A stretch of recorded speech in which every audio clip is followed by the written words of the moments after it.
Welcome to Count the Bucket with your host, Zach Cox. Let's get this money. Alright, welcome back everybody to another episode of Count the Bucket. As always, I'm your host, Zach Couch, joined with my brother, BK Bennett. What is going on, my man? Not much. Just chilling. Word. So, last time we spoke, we did a little bit of finals recap. We tried to preview Game 3. As I thought that Klay was going to come through and tough it out, but I think long term the Warriors overall probably made the right decision with holding him out for this game. You can't risk playing him in a game. I mean, it was an important game, but it wasn't like a must win for the Warriors. You know, they can still come out, protect their home court, and get it back to a 2-2 series. But Toronto, without Klay Thompson, thoroughly dominated the game from start to finish.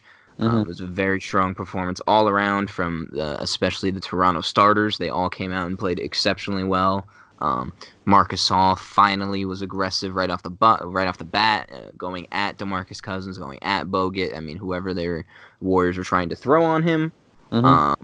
Danny Green finally saw the ball go through the hoop, and he started to feeling it from deep. I want to say hitting 6 threes in that game, which you love to see. I want to say he passed some pretty high names on the all-time finals 3-point list, right? I think it was Jordan and Ginobili. So I mean, we all know from the Miami Heat Spurs days that Danny Green was on another level in the NBA Finals last time.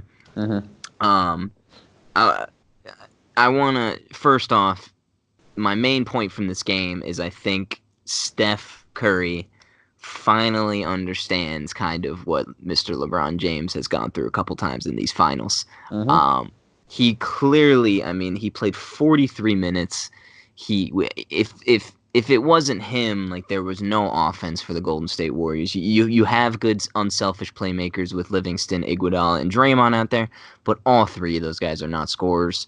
No. Steph really took the load on him. I mean, he played as well as he's probably, like you said, as he probably has in his at least postseason career. I know he's had a couple of insane regular season games, but that's regular season. But as far as postseason goes, and especially on the biggest stage of the finals, where Steph has struggled sometimes, I mean, 47, 8 boards and 7 assists, 2 steals, I mean, only 3 turnovers, and for the amount of time he probably had the ball on him, I mean, that was an incredible performance from Steph.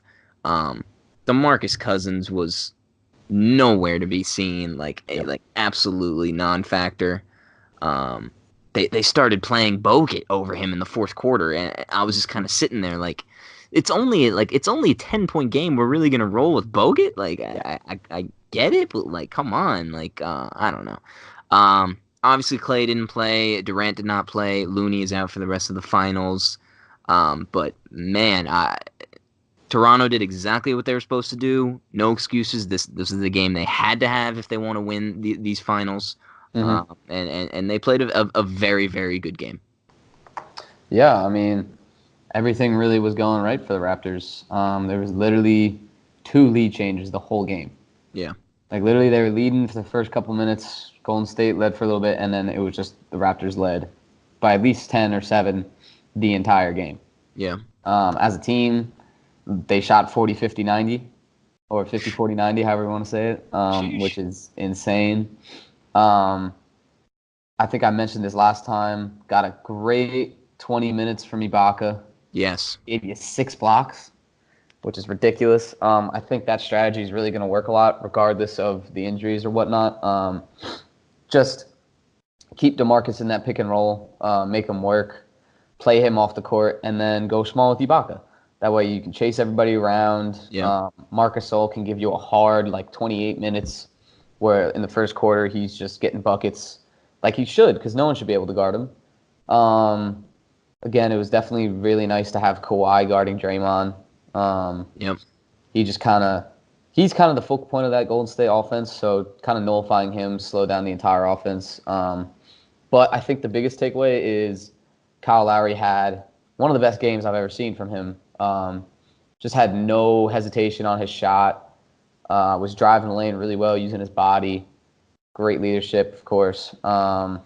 Yeah, no, I thought it was an overall great game. They only played 7 guys off the bench, they Yeah, played pressure for like primarily. 2 minutes and Norman Powell Yeah. only 6, but Yep.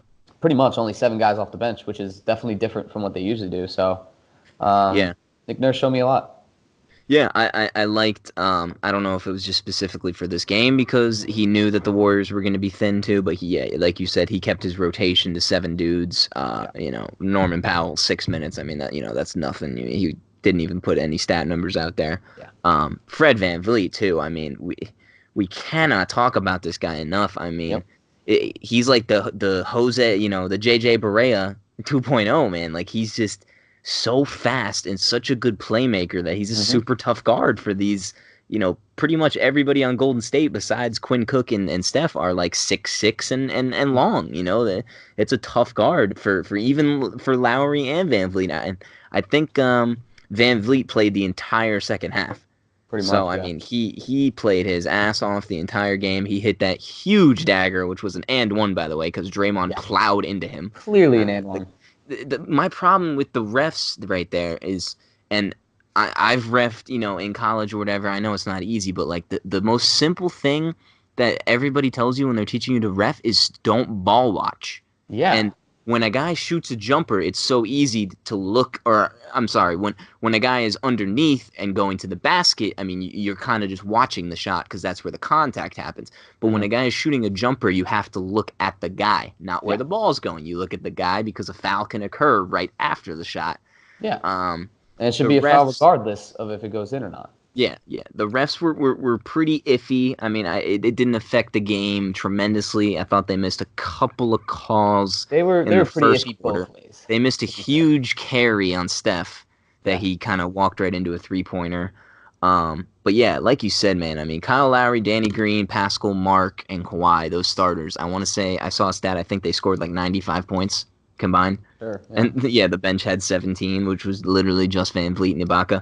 But like you said, man, I mean, Ibaka does not need to worry about being a scorer or anything. He is a great rim protector, always has. Oh, has a great physical, gifts to be able to go up and like 2 or 3 possessions in a row, Golden State kept trying to score on him, and he was just swatting. I'm like, Mm-hmm. will these guys learn? Like this dude is just sending it into the second row. So that was really really encouraging to see. I really think his emergence has a lot to do with the Looney injury. As much as I don't like him as a player, he was very valuable to that team. I mean, he probably got the majority of the minutes at center over Cousins. I mean, Yeah. I know Cousins is in there for his offense, but just as a steady kind of, like we always talk about, fundamental defender, scorer, they're clearly missing that on the Warriors, and Bogut is not going to be the guy to give you that. He got you a couple tip-ins and had one like little post move, but I mean, besides that, his offense is absolutely non-existent. I mean, And hey, it's former number 1 overall pick, man. I mean, come on. no, you know yeah. what? Listen, in his prime, he was a dog, but it's well past his prime. Yeah, yeah. Kawhi, Boardman gets paid. I mean, he was. We saw the videos before the game. He was locked in. Oh, Wouldn't even dap up the boy Norman. He said, "Yo, we Mhm. gotta go to the tunnel. Like, what are you doing? Come on, let's go." Yeah, Kawhi played really well. I mean, he's just just a silent assassin, which is perfect for playing in Golden State. I believe too. I mean, obviously, none of these starters really seemed affected by the Golden State home crowd. Mhm. But man, it was nice to see with about 3-4 minutes left how many empty seats were in that arena. It was nice to see. I'm not even going. And I was Big like fans, I was like man. it's an 11 or 10 point game. Like Big Steph could fans. change that with 3 shots, bro. Like It's always been my biggest pet peeve of the Warriors. Their fans are just fake. yeah, I mean Pascal played exceptionally well. Really filled out the stat sheet. I think like we've been talking about, the Raptors just got more back to Raptors basketball, man. It was more Yep. ball movement. It was more, kicking it down low to Pascal and Mark and letting them make plays so that Danny and Kyle can get open from 3. Not like come down, 1 dribble, 2 dribble, Lowry pull up 3. Like not these quick possessions. Like Yeah. they're too talented in the half court. And when the Golden State has got a lineup of like Quinn Cook, Steph, Draymond, Iggy, and Bogut, like you can expose them in any area of that floor. Yeah. It's pretty similar to how the Warriors used to play, man. It wasn't really about one or two guys giving you clip shots, which is what killed me so much. It was just a bunch of guys giving you timely buckets when you needed it, which I think is the proper blueprint for a team. It shouldn't really be about the one guy you have as a closer. I mean, obviously you need one bucket to get. You're going to give it to your best player, obviously. But in your fourth quarter, it should be a whole team effort. The whole narrative of, oh, it's the fourth quarter, like you need a guy to take over. That doesn't work in the finals. That just does not work. You need a whole 5 people to be threats to score. And there's no way to really guard that if you're playing the right way offensively. So it's good to see Golden State and Steph both get a taste of their own medicine a little bit. Yeah, I mean, so, 2015, it was like LeBron, and then I think the second highest scorer on that team was Mozgov. Yeah. Or JR, whoever. It was, he literally had Delly, Shump, JR, Mozgov, and Tristan in that series. I mean, the ball goes a different way in game 1 and game 2. Cleveland's up in that series, but, the Warriors have always been on such the lucky end of, I never want to say it's luck when somebody else on another team gets hurt, but I would say it's like a break, and maybe the Golden State Warriors have just been super blessed, and because they have always stayed healthy and they're always in really good shape, and they're always running circles around guys in the finals, and maybe you give them a little bit of credit, but a lot of these guys, it's starting to show. Like, I don't think Boogie's 100%. I don't think Iguodala's 100%. Shaw Livingston is getting old. Bogut's old. I mean, other than that, like the guys on the bench, they're not gonna do anything. You're not gonna get a Van Vliet performance from Quinn Cook or McKinney or your Rebko or Jordan Bell. Like, that's not what those guys do. They're supposed to just come in for a couple minutes, fill the void, and then get some of the starters out there. So. Did you see what Boogie said or what Draymond said after the game? No, what did he say? He said, "I'm not worried about it because we're gonna go back to home court, win the game. Go back to Toronto, win the game. Then come back to Golden State, win a game, series over." And listen, man, if he really thinks it's that easy, I just cannot wait for him to get a little taste of reality. Hopefully. Well, look, I mean, bottom line is if the Game 4 is a must-win, obviously. If I expect them to win, especially if Klay returns. But 2-2, they don't have home court anymore. So it's 2 of the 3 final games are going to be in Toronto, and they have not played well in Toronto so far. Yes, they got lucky with Game 2, but man, this should arguably 3-0. Yeah, so another major storyline in this game that we have to get to. I want to say it was early in the third quarter.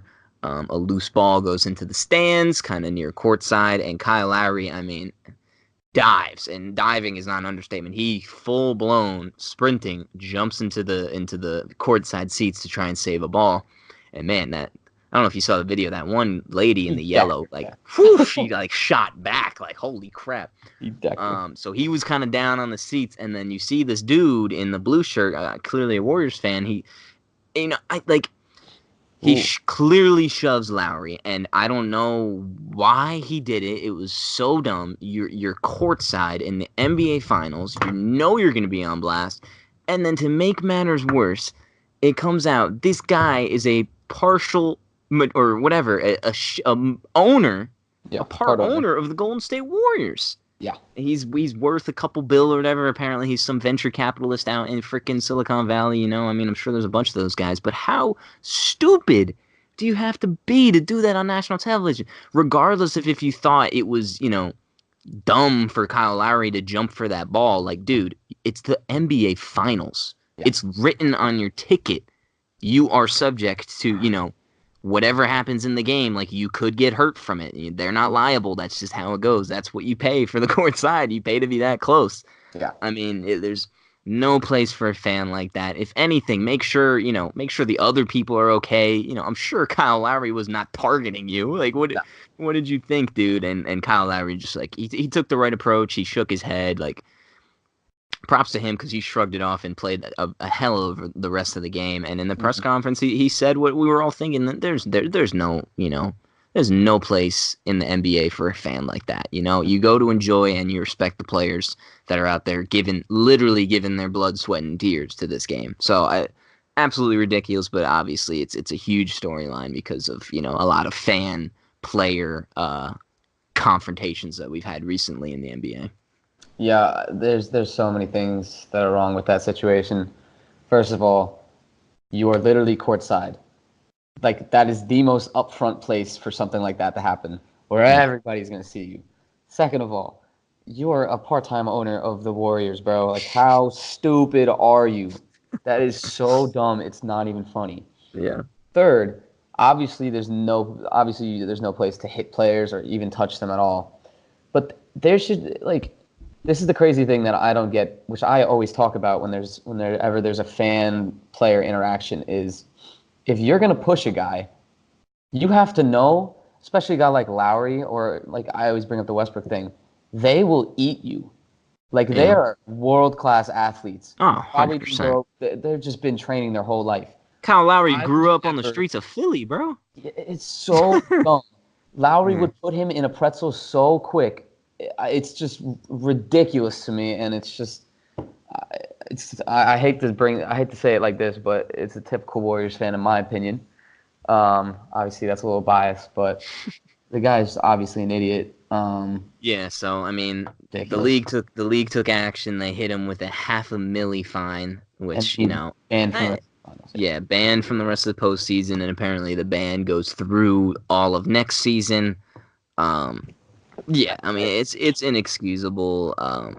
Just the stupidity. Like, you're on the national spotlight, dude. It's one thing on a Thursday night when you're playing frickin', I don't know, when you're playing Detroit or some crap, you know, and that's different. I understand. Maybe you're pissed he ran into your wife or some crap. I don't know. We never know in the heat of the moment, but, like, dude, like, all eyes are on you, and you don't think Twitter's gonna pick up on that? Like, you don't think, like, you just have to be so stupid. So, I mean, look, I'm sure $500,000 isn't really gonna hurt this dude's bank account. I'm sure he spends that in one weekend, you know, in Hollywood or Vegas, wherever. But I think you know, just the response from NBA players all around Twitter. I know LeBron like tweeted a big thing about it, how there's no spot for that, and you know, it's Kyle Lowry's workplace. That's what it comes down to. This is his job. Like, you don't interfere. Like, I saw a tweet, like, if Kyle Lowry went into this dude's office at his venture capitalist firm and shoved him in his office, he'd probably be arrested.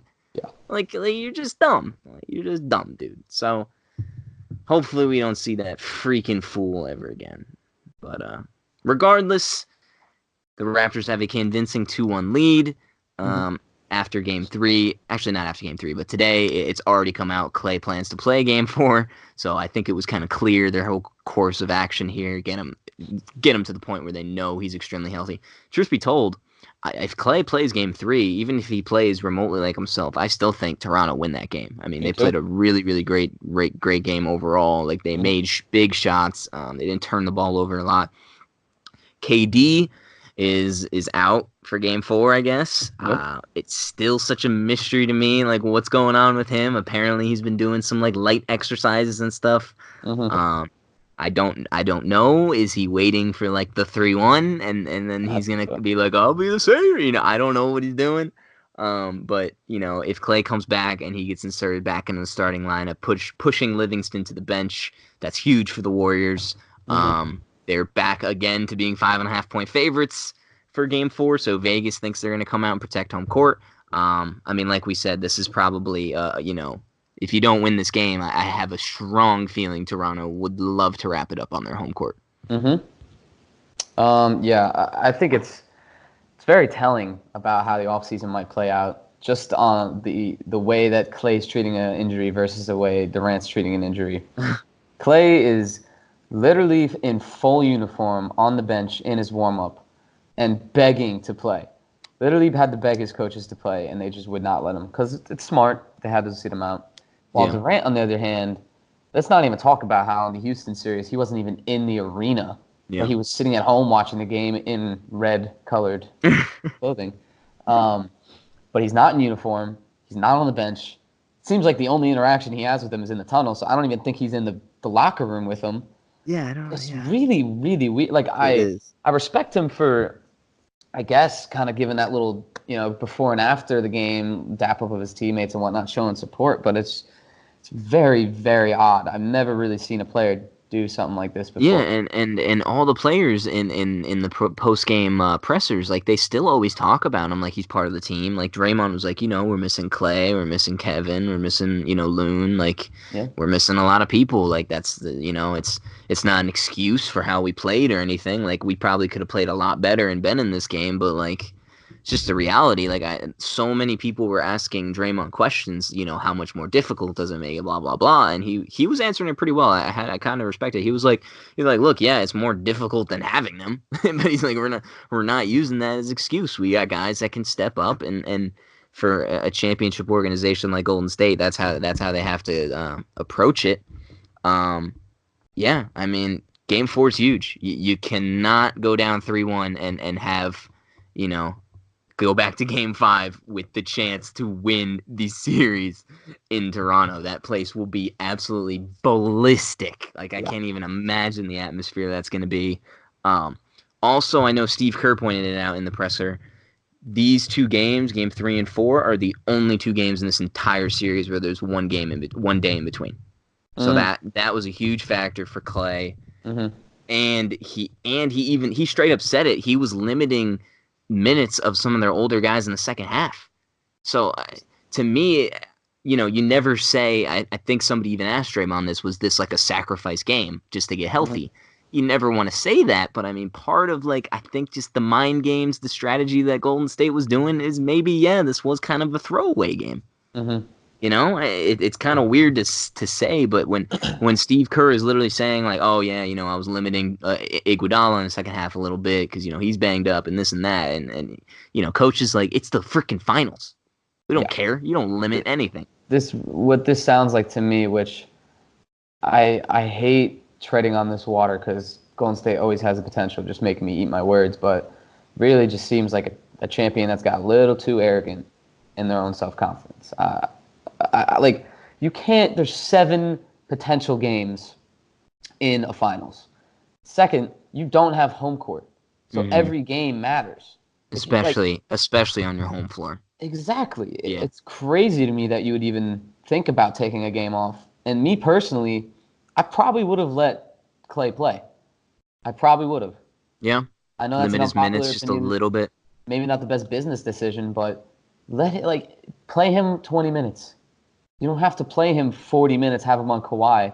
Anything would help, though. Just having him as an offensive guy. Have him on... Yeah, that's where they needed help.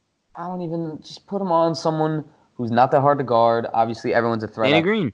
I don't know, yeah. Yeah, put him on Danny Green, have him chase him around. You don't need to put him on Kawhi to have him be affecting the game.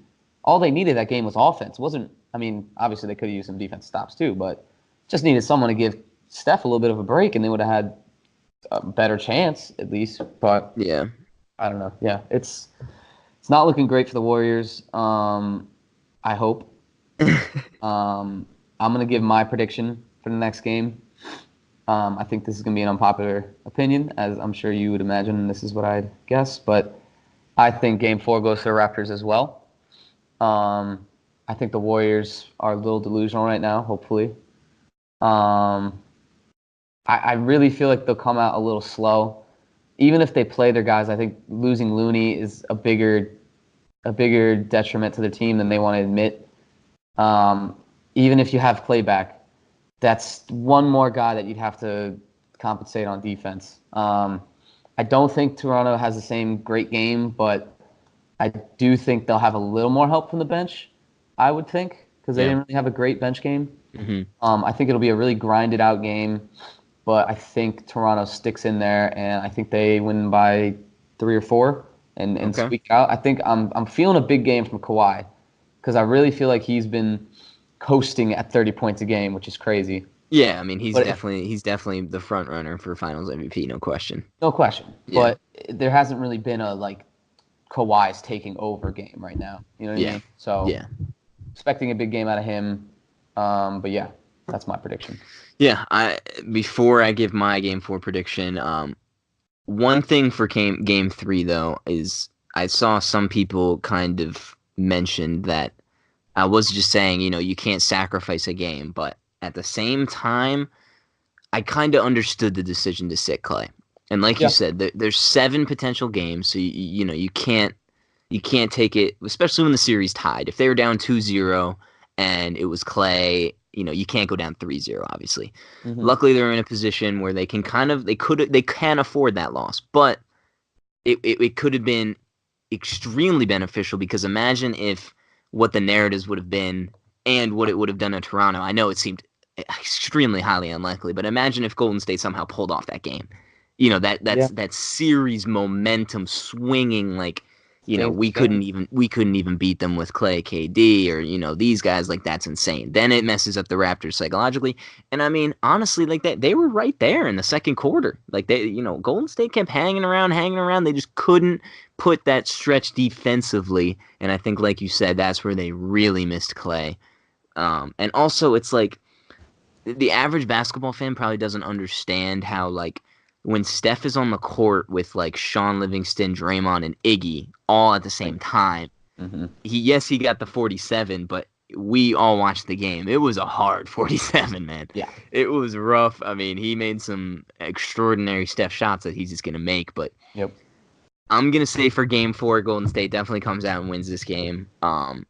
Just having Clay out there will benefit Steph and Draymond and Boogie and even Iggy like so much more. Like, it just, especially on defense and definitely on offense, that's a no-brainer. Just the spacing will be there for Draymond and Iggy to kind of do their thing. And I mean, DeMarcus Cousins, 1 of 7, Yeah, it's pitiful. 4 points. Couple air balls. Like, bro, you came to be a Warrior and get your ring. Like, it's not gonna be that easy, and you're not gonna be the guy sitting on the bench that gets the ring. Like, go out and earn something, bro. Earn you being a Warrior. I'm gonna say Golden State covers the spread and wins by like 6 or 7. But it's huge. I mean, the Raptors are playing super well. That they have all the confidence. There's no reason why they can't be like, let's do this, bros. Like, let's freaking let's start hammering the nail in. It's not in the coffin yet, but let's get that thing going. Because if we go back to Toronto up 3-1, like, that's gonna be difficult. The other thing too, the one thing I'll say before we move on is, even with Clay on the court before, like, not even considering Looney's injury and the impact of that, is Toronto still, to me, they just looked like the better team. Game 2, they went through one of the worst stretches of their entire playoffs, but they still, both games, had a pretty healthy lead in the first half at least, and maintained that throughout the game pretty much. So, I don't know. I think Warriors still are kind of selling them a little short, and I think they have that little the little crutch they're using of, Kevin Durant's going to come back. But I'm telling you, even with Kevin Durant, the Raptors match up pretty well. And all they got to do is win one, hopefully, if they get in that situation. So you think fatigue might be an issue next game for Steph and Draymond playing 40-plus minutes on one day's rest? Yeah, I think for Steph, for sure. 31 shots. I mean, he's sore today, Yeah, not only did he play 43 minutes, they were 43 hard minutes, man. Every offensive possession, just sprinting around the floor. Even defensively, man, he was all over the place. I got to really take my hat off to him. He had probably the best game I've ever seen him play, so very impressive. But it takes a toll, man. Yeah, I think that just encapsulates the greatness of a guard of his size finally on the biggest stage, showing what he can do. So yeah, I mean, that was impressive. But I know he's unhappy with how his team played, and I'm sure he would rather score 30, and get the win than the 47 in the L, which I'm sure LeBron James is in the same boat. I mean, arguably, this performance, 47, 7 and 8, right up there with LeBron's, what do you have, 51, 8 and 8 or something? Like those, they needed a little bit more help. But finals have been very good so far. I'm hoping that game 4, maybe we get like a super close game, where it really comes down the wire. Because I hate when like the last 2 minutes of a finals game, I'm just watching. Shout out to Jalen though, he got his finals minutes. But I'm seeing all these like, it looks like garbage time in regular season. I don't want that. I don't want that in the NBA finals. But we'll move on. And we talked about it a little bit last time. there were rumblings and mumblings of Mr. Kyrie Irving. It seems pretty certain now that he is gone. He's out of Boston. Yep. A lot of people were saying his heart was between the Lakers and the Nets. I'm hearing different sources that, the Knicks aren't out of the running yet, and he's still going to consider them. He's posted Instagram videos of him going back home and talking to his middle school crossing guard. That was a super genuine conversation. The guy was like, "Oh, you're 6'3" now. You look great. You're all healthy. That's important." Blah blah blah. So that was really cool. There was reports that Kyrie was out partying with Jared Dudley and Theo Pinson and Alan Williams and a couple other Nets guys at in clubs in Brooklyn the other night. And then we get the Woj bomb today that the Nets traded Allen Crabbe in his horrible contract. It was the trade to the Atlanta Hawks. Allen Crabbe, the 17th pick in this year's draft, and a next year's first-round unprotected pick go to Atlanta for Taurean Prince and I believe it's either 2020 or 2021 second-round pick. In my opinion, extremely good trade for the Nets. I really like the pickup of Taurean Prince. I still think he has a lot of promise in this league. Now comes the difficult money decisions for the Nets. They have the opportunity to create 2 max slots available. Obviously, right now they have 1 max slot available. They have to re-sign D'Angelo Russell and Rondae Hollis-Jefferson. They don't have to.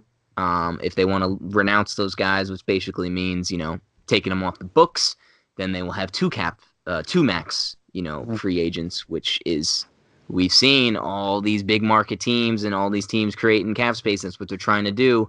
They're not only trying to say, look what we have for you. We're saying, look, you can come here with whoever you want. We'll use it as a recruiting tool. You get to play. You pick who you want to play with. That's a huge recruiting tool.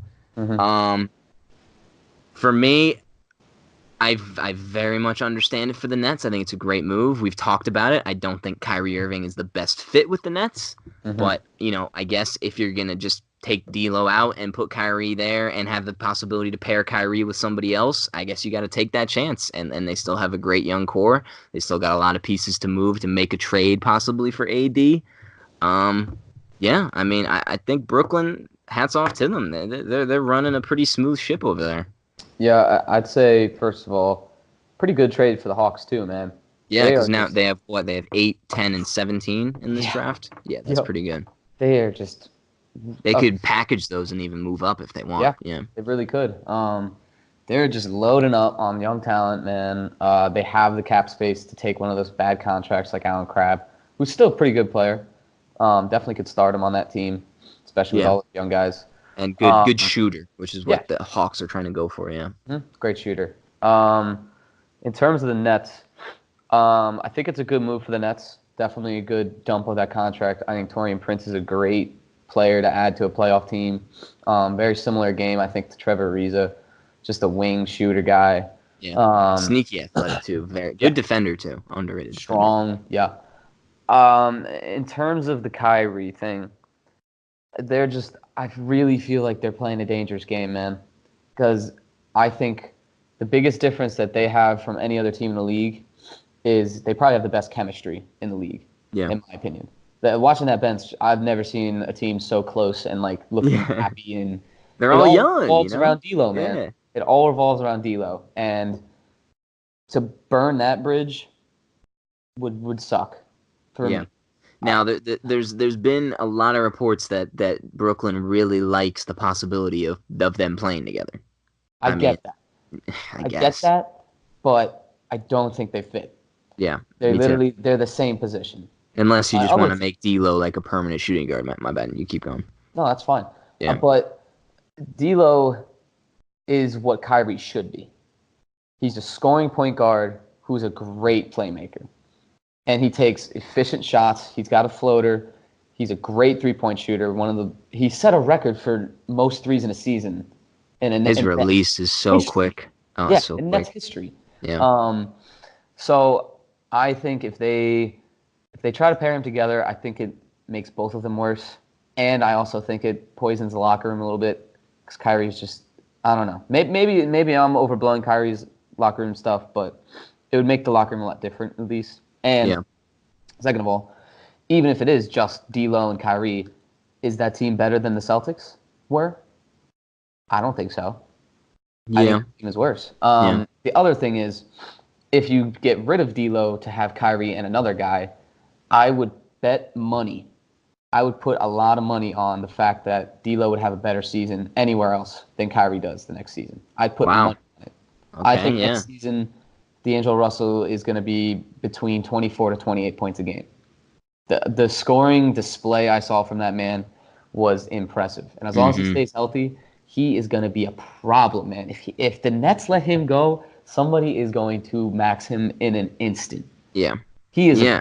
prototypical point guard of the future. And that's what we have talked about is like we saw the growth. We saw how the team responds to him as a leader. He was a Mhm. leader for that team, and he's Absolutely. only, what, 22, Yeah. 23? Like, that entire team is young, and they almost leaned on him. Besides Dudley, who's not a leader, they literally, like, they leaned on him, and they could count on his leadership. And it wasn't necessarily the rah rah, I gotta be the vocal leader. It was example. Yeah. And to me, if you're Brooklyn, like you said, why do you want to screw that up? Yeah. Like to me, I would rather try and make a trade for AD with D'Angelo as your point guard. Yeah, And but the thing with that is, which I keep hearing people, I haven't heard that much, but they don't have the assets to trade for Anthony Davis. Just flat out. I mean, they have They see don't. what they have, and which kind of worries me, or at least scares me, because we'll talk about it in a sec about my feelings with the Knicks with all these rumors, but Brooklyn has some 2, 3, 4 guys that if you trade them for Anthony Davis, they're going to be solid starters. If Brooklyn Do put they? together a little package of like Levert, Harris, Jarrett Allen, maybe another young guy, I mean, we've seen the packages. We've seen the Compare that. packages Compare that that to went for both the Lakers. Kawhi and went for Paul George. Like they definitely got a star back. I wouldn't say superstar. They got a good player back in Oladipo and DeRozan, and then Mhm. they got a starter in Sabonis and Podol. Like that's what I think maybe New Orleans is going to go for rather than young guys that are still up in the air. I Um, disagree.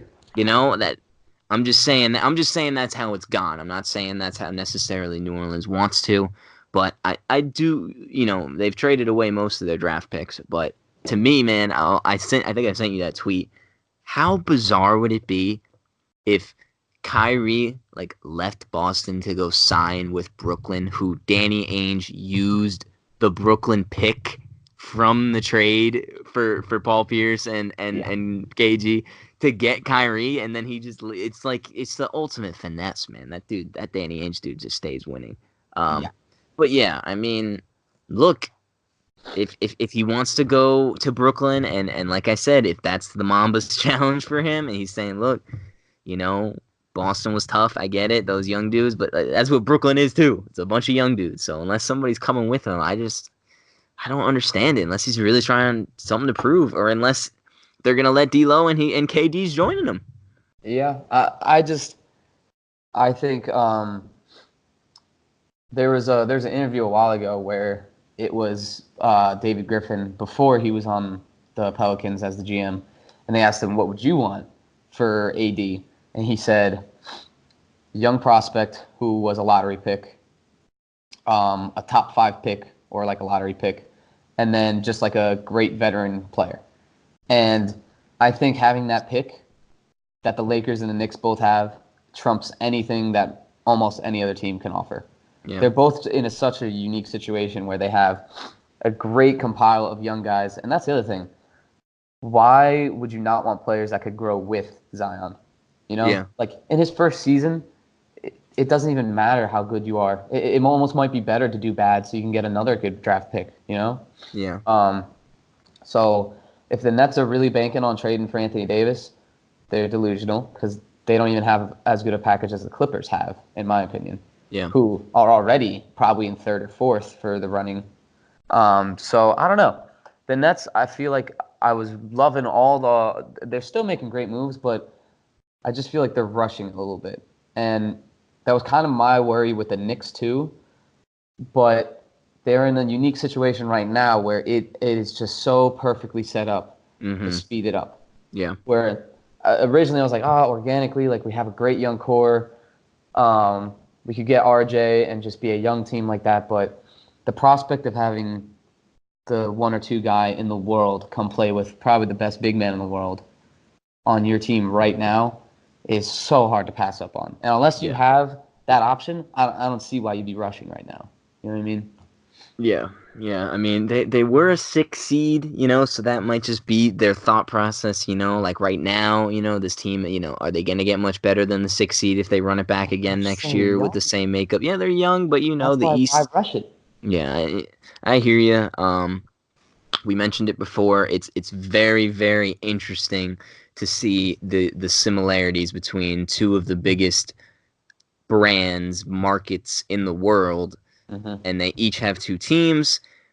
Two of the teams, New York Knicks and LA Lakers for the past, 5-10 years, more Knicks than Lakers the past 10 years, but have just been dysfunctional and have drafted poorly and have, just a chaotic front office, just no stability. And then you got the quiet, little brother, little sister teams of the Clippers and the Nets who were just kind of chugging. The Nets for a little bit were kind of, a mess, but they have slowly figured it out.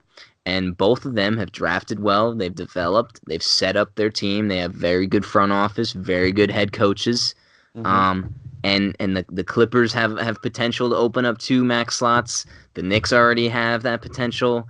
The Brooklyn has the potential. I mean, LA can trade a few guys and maybe get a Beal or Davis in there and pair Mm-hmm. them with another max guy with LeBron. It's just very interesting to see the state of the NBA right now. Yeah, I'm really interested to see how the main brands to sort of say if they maintain their like sort of dominance over their little brothers, like we say. Yeah. Notoriously, always the Knicks have always had the appeal of the Nets. Same with the Lakers of the Clippers. So, very very interested to see how this offseason plays out. I feel the same way about both teams. Or both cities, should I say, is if you have the opportunity to play in New York or the Los Angeles, how could you not play for the Lakers and the Knicks? But maybe I'm just biased. Times are changing. Yeah, who Who knows, knows? man? Yeah. We'll see. Yeah. As far as, I said it, we were texting about it earlier when that trade went down. Look, if Kyrie wants to join the Nets, that's all him. There's a lot of other options. It seems like the Hornets aren't particularly thrilled with offering Kemba the Supermax. And after the year he had, I mean, I don't think anybody would blame him if he said, "All right, screw you guys. Like, I would. you're not going to offer me the Supermax. I'm out of here. I'll go Yeah. play for the Max in New York or in, Miami or somewhere else or wherever." I think from the Knicks standpoint, all these Kyrie rumblings, I think you just got to step up the aggressiveness in the AD trade. Yep. Might be the best thing for us. Everybody keeps kind of equivaling it to, and like we've said, we have such a good young core. Adding RJ to that core would make it probably one of, if not the best. I mean, just an RJ, Mitchell, Knox big three. I mean, they're all like 20. They're literally all not even 20 yet. They're all 19 and 20. It's scary, those three. But everybody keeps trying to compare the AD thing to the Melo thing. And it's like, oh, why would we trade away all of our young players when we could just try and sign them in free agency, which was what the big knock on the Knicks back then when they sent half their team over for Carmelo. Mm-hmm. The thing with us, though, is that it's the potential to pair him with a max guy, which we did not. We had a broken down Amari, which maybe the Knicks were kind of, thinking he had more tread on his tires than we did. Obviously, all the injuries, but, Scott Perry, Steve Mills, Fizdale, AD, you sit in a room with those four. I don't care if it's Durant, Kawhi, Klay, Kemba, Jimmy, any of those dudes, if they sit in a meeting, like, that's going to be a very convincing pitch, in my opinion. And that's the difference. That's why you step up the aggressiveness. If you really are for sure, certain that KD wants to be a Knick, then you got to give him something to help him win. Because if he comes here alone, which, he might do what LeBron did and say, look, if this is a 4-year plan, I'm still coming, New York, my brand, yada, yada. But, they might squeak in the playoffs, but they're not competing for a title. Like you said, you put best player in the world, best big man in the world. I don't care who you got surrounding him, as long as you got guys that don't turn over the ball. Mm-hmm. That's the East is there. Yeah. Plus, the other thing about the whole Melo situation is, I still to this day think we won that trade with the Nuggets. Yeah. I mean, think about it. Who was the best player we gave up? Gallinari? Yep. And Wilson Chandler? I mean, I think they were 6th seed 1 year and maybe won 1 round. But it really didn't make a difference. And when you have an opportunity to get a guy like that and just elevate your whole franchise, you have to do that. Yeah. Plus, the way the cap works now, it's We just gave, so I think it was better. like 3 first-round picks too, but yeah, I hear you. Yeah, which, hey, probably turned into a couple Gary Harris, Jamal, whatever. But Yeah, exactly. Either way, Melo, I mean, it's just a treat to watch almost every game until he started to break down late in his career. But that's what Knicks fans needed. You know, we didn't want to sit there and watch Gallinari and Wilson Chandler. I mean, great pieces, don't get me wrong.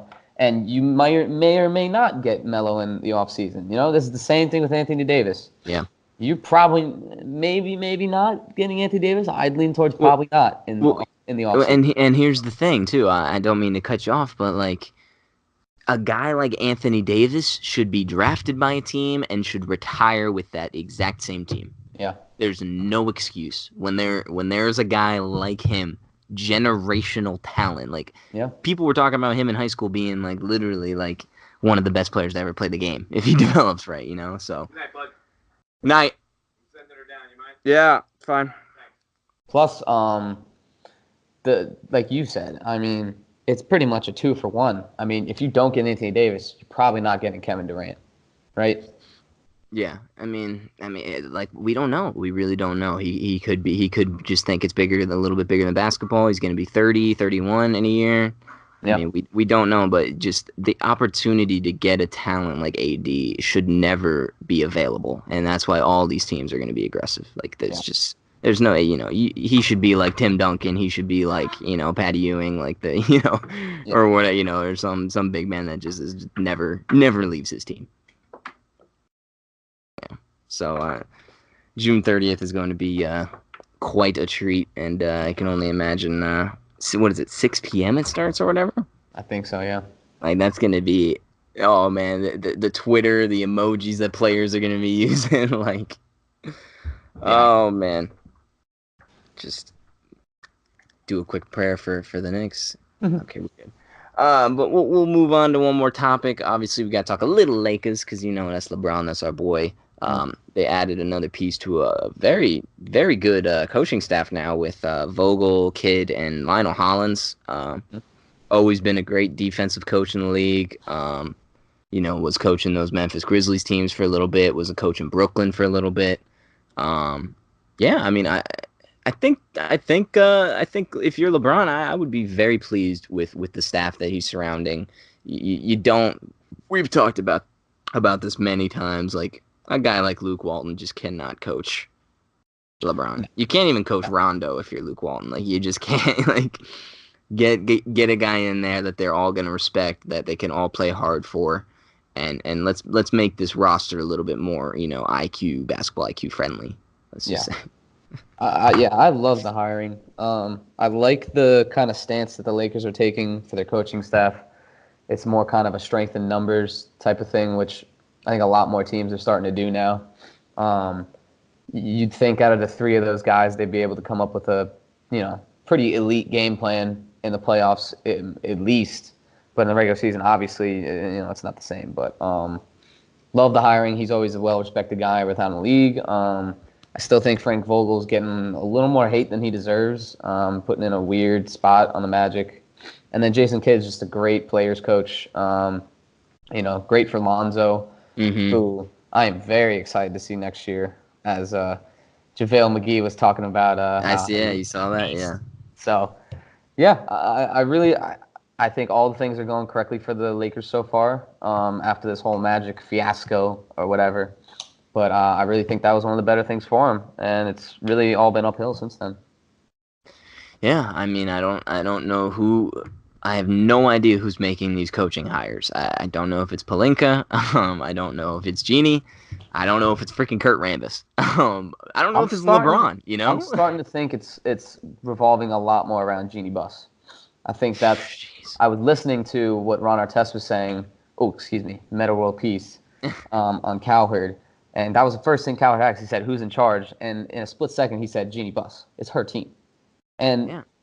whatever you can think whatever you want about Jeannie Buss, but she shares the same lineage from Dr. Buss. And that man had the same approach where it was my team, I'm making the final decision, and he was a genius. So, same Is thing with she a Jeannie. genius? What is it, her third year as the owner? Here? I want to say it's like her fifth or sixth. Like, just give her a little bit of time. Yeah. Give her a little bit of time with a team that's actually trying to win. You know, she came into a situation where it was a Lakers team tanking, which is unheard of. Yeah. So I think people need to give her a lot more slack. I think she's doing she's doing fine. Whoever her confidants are, or whatever, it doesn't matter. Whatever matters, whatever works for her is what matters. So again, this offseason is the barometer for how well her management is and the rest of the Lakers. So it's more of a show me don't tell me. But yeah, I'm again, as I've been saying, very excited for this whole offseason. Yeah, I mean, and I think which a lot of people have pointed out is, you got Vogel, Kidd, and Lionel now in the room, but all these free agents now like have the possibility to play with the crown jewel, LeBron James. Yep. And no other team has that. And if you're the Lakers and you have that man, like then you have a chance to sign these top free agents. And like you said, man, I mean, even I would hate to say it, but like even if the Knicks did trade for AD and KD still burned us, it would not shock me if AD left New York and went to LA. Yeah. Like there's Yeah, always possible. possibilities. Like I think they're trending in the right direction. I'm still a little worried with the young guys, but Lonzo, I've always been high on. Kuzma showed that he can be a very nice piece to LeBron. I think Ingram's the guy that is the odd man out. I've always said it from the beginning. I never thought he was the best fit. He's got, high potential defensively and could probably be a 20, 25 point scorer at some point in the league. Man, it'll be interesting to see what they do on draft night because, like I said, Garland, he's there. Does he make sense? We disagree a little bit, but adding another young player to that talent pool cannot hurt and will only help trade packages. Yeah, I agree. I still think that I'm leaning towards more of trade for Bradley Beal. I realize that's probably a little bit of a harder task than trading for Davis because I haven't really seen anything about the Wizards actively seeking the trade. Well, I mean, at least the Wizards are in the opposite conference, so they'd probably be way more inclined to send him to LA than rather than Milwaukee or Boston or what I mean. Yeah, it's really. I heard the Thunder were trying to put a package for Beal. Did you hear about that? I mean, I don't know who they would trade, but yeah, send Markieff. Hey, if they did that, that would be one of the best trades they've ever made. But I don't see who they could even move. Maybe I don't know, Schroeder and Mark. I don't know. Steven Adams. You'd probably have the bottom line. The Lakers could beat that package, and I mean, Bradley Beal might even be a better fit than Anthony Davis. Who knows? Yeah. But also, the other thing I've been saying a lot is if you have a pretty good indication from Jimmy Butler that he's coming, I don't know. I wouldn't move anyone. Keep the core together, You could always wait out the Wizards next season too, see how they're playing, if they're just losing a bunch of games and they want to tank, maybe they just want to dump them, I agree because I think Jimmy not only fits very well with LeBron, but he makes everybody around him better just because of his defense. Yep. And I think if you have a lineup of like Lonzo, Jimmy, Bron, Kuz, and I don't know, DeAndre, somebody at the 5. Like you're a very solid team defensively without LeBron having to be one of a great lockdown defender. LeBron's gonna have great instincts and be able to ball hawk and everything, but like Jimmy, is gonna want to guard your best guy. Yep. Jimmy's a guy LeBron can kick 2 from 3 and still hit. Jimmy's a guy LeBron can still dish down low, ISO Jimmy, and he can still Yep. get a bucket. I think he would he loves the bright lights. He loves being the center of attention, And I think Jimmy kind of looks up to Bron. He always has, and LeBron respects the hell out of him because he always was a tough ass guard for Bron when he was on those Bulls teams. So Yeah, it really works. it'd be for me. Jimmy and Klay would probably be my, or you can't go wrong with Kawhi. I'm still in the bandwagon that Kawhi doesn't want to play with LeBron. That could definitely change, but besides Kawhi, I think the two best fits this offseason would no doubt be like Jimmy or Klay. Yeah. I really think that has a high possibility of happening. Plus, I think Ingram, his best spot on that team will probably be off the bench, and I think that's something he could really flourish in. 6'11" guy scoring on the second unit. He should be able to get you at least 18 off the bench. Yeah, I would hope so. And the potential Alonzo is unbelievable. He'll be a great fit, man. I have very high expectations for Alonzo next year. I think as long as he stays healthy, he could have a very, very impressive season. And that's all what JaVale said. He's like, look, it's nothing about like his work ethic or anything. He just can't stay on the court right now. He had a bad injury that lingers. The freaking ankle injuries, especially for tall dudes. Like, and it's not even tall dudes. It's like thin. Like his legs are kind of thin. You know? Yeah, like he's a super athlete, but like it's a lot of wear and tear on your ligaments when you're that athletic and you don't have like the muscle mass of freaking some of these specimens that come in the league. Derrick Jones Jr., like same thing. Like that dude could just fly. Honestly, I think those type of injuries are sometimes the best thing for young guys. I mean, dealing with in the weight room, baby.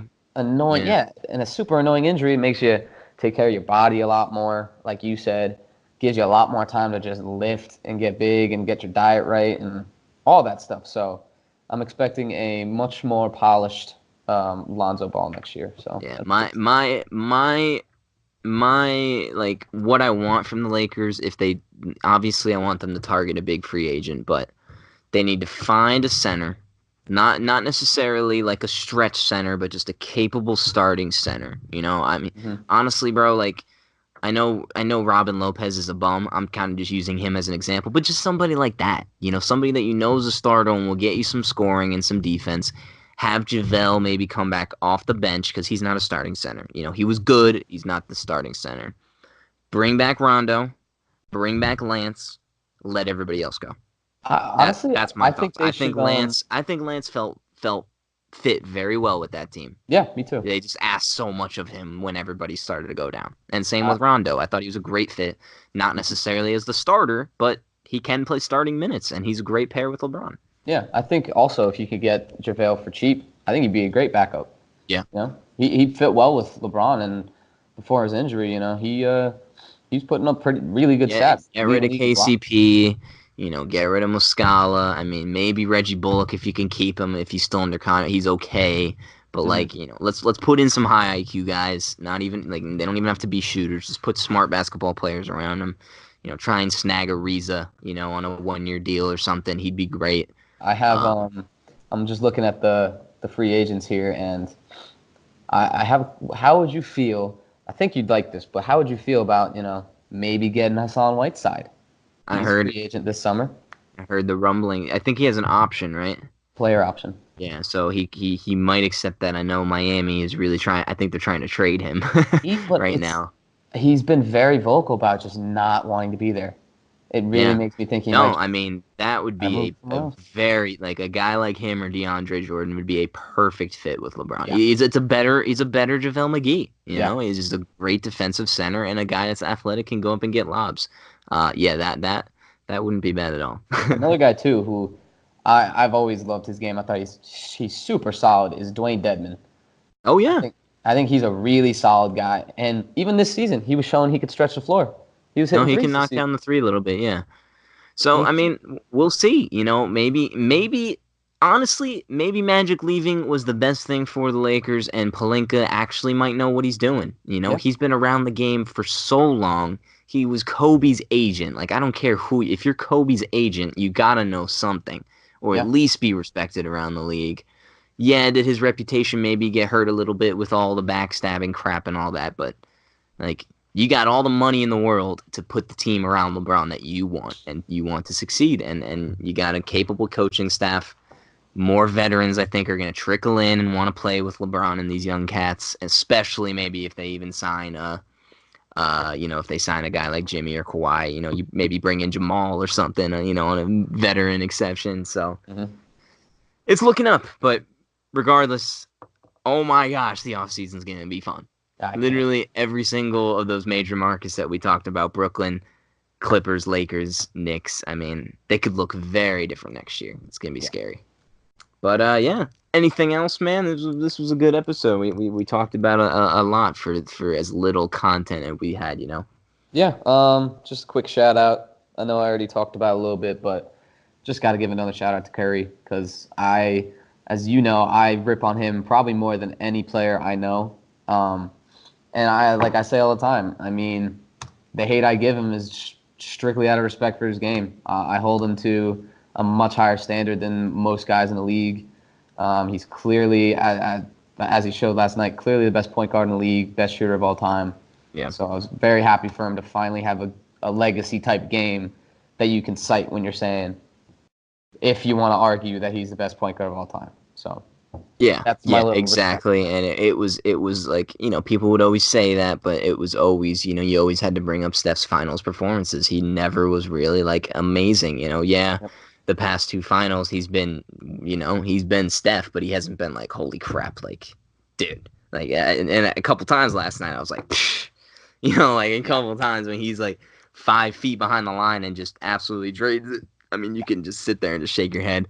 I'll give a shout out to the truth, man. I mean, the truth comes out, and now at least he accepted he was being the most dramatic dude ever. And it's so funny. He came out and said the wheelchair incident was just because he had to go to the bathroom. Yeah. And it's so funny to see the picture now, and you see Tony Allen's face. Yeah. And Tony Allen's face is literally like, ugh, bro, this shit stank. Like, so funny, man. Like, that shout out to Paul Pierce for at least coming out and saying that, especially with all the hate that my man has been getting because of his wrong predictions. And that clip of him talking about the Celtics-Bucks series is probably going to haunt him for the rest of his broadcasting. Probably. I don't know where they go from here. I think it's over. Over for the Celtics, bro. Damn. Yeah, all right, man. Until next time, man, Game 4, it'll be good. Yeah, no, I can't wait. Word. Peace out. All right, brother. See you.